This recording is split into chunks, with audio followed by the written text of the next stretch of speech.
सुजाता पटेल जो विधवा हो चुकी है और उसके पति को मरे अभी 2 साल हुए हैं, मगर उसका देवर उसके साथ ज़बरदस्ती करने लगा। उसको ज़मीन की एक फूटी कौड़ी नहीं दे रहा है। सुजाता उससे बहुत बार रिक्वेस्ट करती है कि मेरे पास एक बच्चा है और मैं हूँ, मुझे थोड़ी सी ही ज़मीन दे दो। मगर उसका देवर, जिसका नाम राकेश पटेल है और वो पत्रकार है, और वो उसको ज़मीन दे ही नहीं रहा है। सुजाता बहुत ही खूबसूरत है, उसका एक बच्चा है, अभी 4 साल का एक बच्चा है, और वो अपने बच्चे के लिए ज़मीन मांग रही है। मगर जो उसका देवर है राकेश पटेल, वो बहुत ही होशियार है। वो सारी जो ज़मीन खुद ही जोतता है, खुद ही बोता है, उसको एक फूटी कौड़ी नहीं देता है। वो बेचारी दूसरे के यहाँ जाकर मजदूरी करती है, काम करती है, तब वो अपना घर चलाती है। बताओ, इस तरीके से उसका देवर उसके साथ पेश आ रहा है।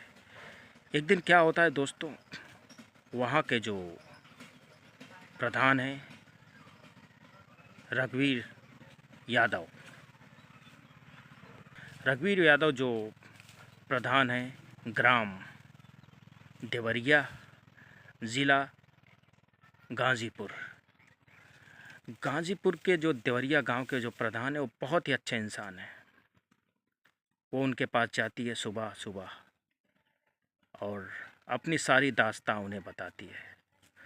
वो बोलते ठीक है, एक काम करो, तुम पहले उसको बुलाओ। तो प्रधान रघुवीर यादव राकेश पटेल को अपने घर पर बुलाते हैं और उसे समझाते हैं कि देखो, है तो तुम्हारी भाभी, अभी तुम्हारे भाई को मरे ज़्यादा दिन नहीं हुआ है, 2 साल हुआ है, उसे थोड़ी बहुत ज़मीन दे दो, कम से कम वो गुज़र बसर तो कर ले।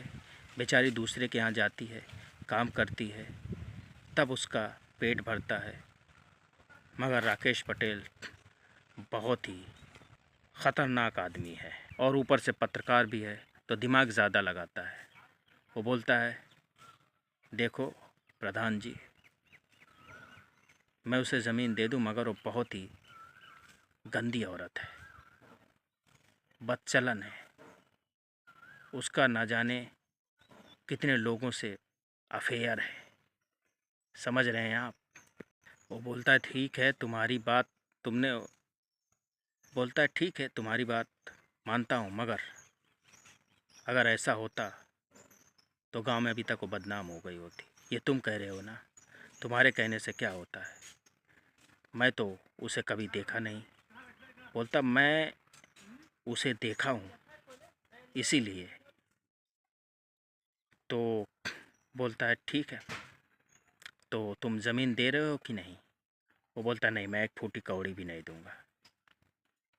उसके बाद वो बोलता ठीक, कोई बात नहीं, तुम जाओ, मैं दूसरा दिमाग लगाता हूँ। और राकेश पटेल, जिसको अपने ऊपर बहुत ही नाज था, अपने पत्रकारिता के ऊपर, वो घर पर जाता है और जाते ही सुजाता को खरी खोटी सुनाने लगता है।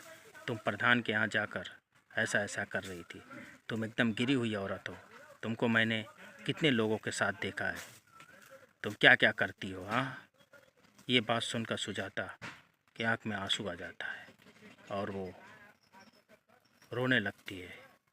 बोलती है, इस तरह का आरोप तुम मेरे ऊपर मत लगाओ, समझ रहे हो कि नहीं, ये गलत आरोप है। मगर वो खरी खोटी सुनाने लगता है। इसके बाद सुजाता सारी बातें रिकॉर्ड करती रहती है और उसमें प्रधान को भी भला बुरा बोलता है। सब बातों मोबाइल से रिकॉर्ड करती रहती है, कुछ बोलती नहीं है, वो जान जाती है। उसके बाद यह रिकॉर्डिंग वो जाके प्रधान रघुवीर यादव को सुनाती है। जब रघुवीर यादव ये सब बातें सुनता है, उसे बहुत गुस्सा आता है। गांव का प्रधान सीधा सिंपल आदमी, और वो अपने फंटर लोग 4-5-10 लोग को बुलाता है घर पर, बोलता है जाके इस राकेश पटेल को उठा कर लाओ। और वो लोग जाते हैं, राकेश पटेल को उठा कर लाते हैं, और जब उठा कर लाते हैं और उसे बोलते हैं ये तुम क्या कर रहे हो। राकेश पटेल बोलता है मुझे उठा कर क्यों लाया गया है, मैं पत्रकार हूँ, तुम्हें पता है। पत्रकार हो ठीक है, मगर ये सब क्या है। उसने सुना तो वो सब सारी रिकॉर्डिंग सुनाता है। जब राकेश पटेल ये सब चीज़ें सुनता है तो बहुत चक्का रह जाता है। बोलता है प्रधान जी मुझसे बहुत बड़ी गलती हो गई। बोला प्रधान बोलता है देखो गलती तो तुम कर दिए हो, मगर एक बात याद रखना, अगर तुम कल के कल उसे ज़मीन नहीं दिए तो मैं तुम्हारा वो हाल करूँगा कि तुम अपने आप को पहचान पे भी नहीं पाओगे। क्योंकि अगर मैं अपने आप पे आ गया तो तुम्हारी खटिया खरी बिस्तरा गोल कर दूँगा, और तुम्हारी पत्रकारिता भी तुम्हें छोड़ना पड़ेगा। इतना ज़्यादा आगोश में आ जाता है उसके बाद, क्योंकि रिकॉर्डिंग अभी उसके पास आ गई है। और वो राकेश पटेल डर जाता है।